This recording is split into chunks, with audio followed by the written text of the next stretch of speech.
नमस्कार, आप देख रहे हैं महाराष्ट्र फाइल्स। आपके साथ मैं हूं परवीन शेख।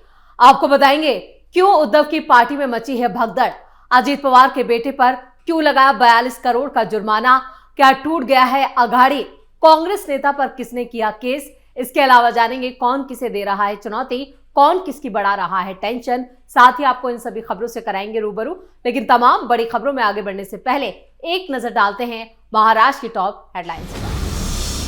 महाराष्ट्र निकाय चुनाव से पहले उद्धव ठाकरे को कल्याण डोंबिवली में बड़ा झटका, दीपेश महात्रे बीजेपी में शामिल। पुणे लैंड डील मामले में पार्थ पवार की बड़ी मुश्किलें, ठोका गया 42 करोड़ का जुर्माना, उद्धव ने फडणवीस पर साधा निशाना। निकाय चुनाव से पहले टूट गया विपक्षी गठबंधन, राज ठाकरे को लेकर कांग्रेस ने उद्धव और शरद पवार से किया किनारा। सीएम फडणवीस ने अधिकारियों को लगाई लताड़, मंत्रियों के बंगले पर फिजूल खर्ची पर लगाई लगाम। वोट चोरी पर मुंबई में कांग्रेस का अभियान, जीनत शाबरीन मेट्रो लोकल में बांटे पर्चे, सोशल मीडिया पर कार्रवाई की मांग तेज। खबरों में सबसे पहले बात उद्धव को लगे झटके की। कल्याण डोंबिवली में शिवसेना यूबीटी प्रमुख उद्धव ठाकरे को एक बड़ा झटका लगा है। पार्टी के कल्याण जिला अध्यक्ष दीपेश महात्रे ने यूबीटी छोड़कर बीजेपी में शामिल हो गए हैं। महाराष्ट्र बीजेपी के प्रदेश अध्यक्ष रविंद्र चौहान की मौजूदगी में आज महात्रे के औपचारिक रूप से बीजेपी में शामिल हुए। महात्रे के इस कदम ने न सिर्फ उद्धव ठाकरे के लिए बल्कि एकनाथ शिंदे की नेतृत्व वाली शिवसेना के लिए भी इसे एक बड़ा झटका माना जा रहा है, जो मौजूदा वक्त में बीजेपी के साथ गठबंधन में है। राजनीतिक पर्यवेक्षकों का मानना है कि उनके इस फैसले से शहर में खासकर आने वाले केडीएमसी चुनावों से पहले राजनीतिक समीकरण बदलने की संभावना है। आपको बता दें कि दीपेश महात्रे पहले एकनाथ शिंदे के गुट में शामिल थे। हालांकि पिछले साल उन्होंने पाला बदल लिया और 4 पार्षदों के साथ उद्धव ठाकरे की नेतृत्व वाली शिवसेना यूबीटी में शामिल हो गए। अब उनके बीजेपी में वापसी के फैसले ने क्षेत्र में तीखी राजनीतिक बहस छेड़ दी है। दीपेश महात्रे ने कहा कि किसी राष्ट्रीय पार्टी में शामिल होना शहर के विकास के लिए ज्यादा फायदेमंद होगा। उन्होंने कहा कि मेरा लक्ष्य कल्याण डोंबिवली का विकास है और किसी राष्ट्रीय पार्टी का हिस्सा बनने से इस लक्ष्य को और प्रभावी ढंग से हासिल करने में मदद मिलेगी। 3 बार पार्षद रह चुके महात्रे कल्याण डोंबिवली के एक प्रमुख राजनीतिक परिवार से भी ताल्लुक रखते हैं। उनके पिता पुंडलिक महात्रे केडीएमसी के पूर्व महापौर हैं और कभी इस शहर के सबसे प्रभावशाली नेताओं में से एक माने जाते थे। उनके भाई जयेश और मां भी पार्षद रह चुकी हैं। महात्रे के बीजेपी में शामिल होने से कल्याण डोंबिवली के राजनीतिक समीकरण काफी बदल जाएंगे, जिसका भविष्य के चुनावी समीकरणों पर असर पड़ सकता है। यानी उद्धव ठाकरे में लगातार जो नेता हैं वो पार्टी छोड़ रहे हैं। सबसे ज्यादा आपके पिछले कुछ दिनों में देखिए, हाल के दिनों में उद्धव ठाकरे की पार्टी से ही 100 से ज्यादा जो कार्यकर्ता थे उन्होंने शिंदे गुट का दामन थामा था और अब बड़ी संख्या में बीजेपी में शामिल हो रहे हैं। खबरों में अब बात अजीत पवार की। पुणे लैंड डील मामले में महाराष्ट्र के डिप्टी सीएम अजीत पवार के बेटे पार्थ पवार की मुश्किलें बढ़ती जा रही हैं। राज्य सरकार ने विवादित सौदे को रद्द करने और इसकी जांच के आदेश दिए हैं, जिसके बावजूद पार्थ की कंपनी को अब कैंसिलेशंस के लिए 42 करोड़ का जुर्माना यानी दुगना स्टैंप शुल्क चुकाना होगा।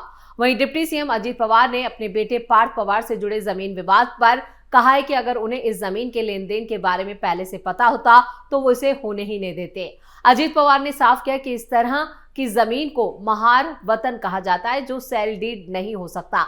लेकिन अब ये देखना होगा कि ये लेन देन कैसे हुआ। मराठवाड़ा के दौरे पर उद्धव ठाकरे ने पुणे लैंड डील को लेकर सीएम देवेंद्र फडणवीस पर निशाना साधा है। ठाकरे ने कहा कि फडणवीस में कार्रवाई करने की हिम्मत नहीं है, ये जनता के पैसे और देश की लूट के अलावा और कुछ नहीं है। जब बीजेपी और उसके सहयोगी भारत माता को लूट रहे हैं तो उन्हें वंदे मातरम का नारा लगाने का भी कोई हक नहीं है।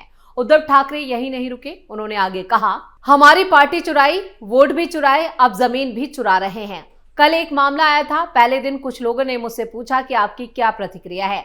मैंने कहा कि मैं क्यों प्रतिक्रिया दूं, कुछ नहीं होगा।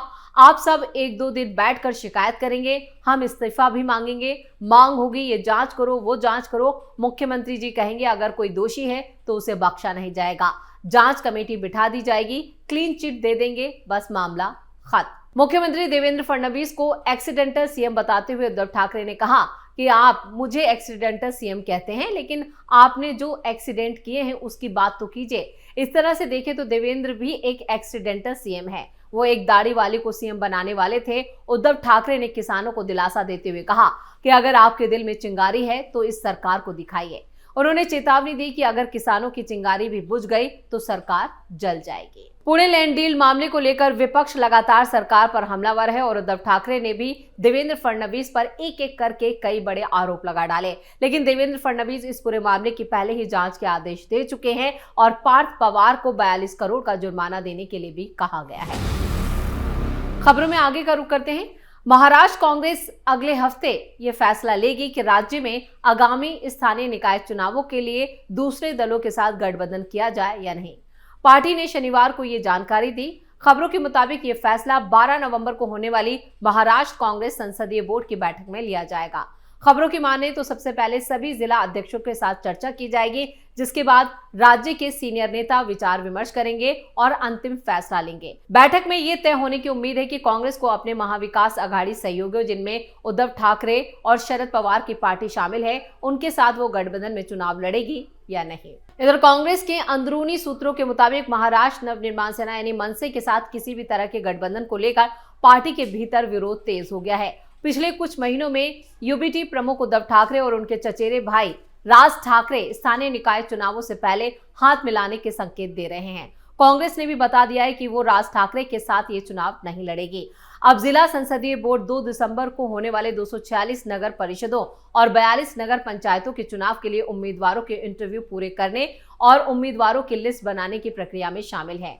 खबरों की माने तो 6,859 सीटों के लिए उम्मीदवारों से 35,000 से ज्यादा आवेदन हासिल हुए हैं। 2 दिसंबर को होने वाले चुनाव के लिए नामांकन दाखिल करने की आखिरी जो प्रक्रिया है उसकी तारीख 10 नवंबर से शुरू होगी। कांग्रेस दावा कर रही है कि पार्टी के लिए ये चुनाव अच्छी संभावना है, क्योंकि ग्रामीण मतदाता बाढ़ प्रभावित किसानों के लिए राहत पैकेज को लेकर सरकार से नाराज है।